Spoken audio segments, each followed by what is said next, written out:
নদীটা। হাই। আর উল্টো দিকেই আছে জমি মাঠ, দেখতে পাচ্ছেন বন্ধুরা। উল্টো দিকটা একদম। এটা আমার মা, কাকিমা এসেছে, সোনাগ এসেছে, সোনাগের একটা দাদা এসেছে, একটা দাদা।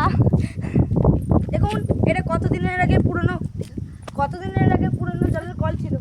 জলের কল। দেখুন এই সময় জোয়ার আসছে, প্রচন্ড জোয়ার এসেছে, প্রচন্ড জল। বন্ধুরা এই জায়গাটা যদি আসতে হয় কমেন্টে বলে যান। এই জায়গাটার নাম অবশ্যই তোমরা কমেন্ট করে জানিও। আর এটা কি নদী বলবে বন্ধুরা? সবাই জানে এটা কি নদী। সবাই জানে এটা কি নদী।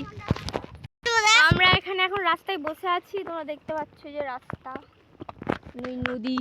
নদীর পুরো জলে জোয়ারে একদম বন্যা হয়ে যাবে মনে হচ্ছে। তো এখানেই ভিডিওটা শেষ করছি। Bye bye. ভালো লাগলে অবশ্যই লাইক করে দিও, কমেন্ট করে দিও এবং বন্ধুদের সাথে শেয়ার আর সাবস্ক্রাইব করে দিও। বাই। টাটা ওদের সবাই। টাটা।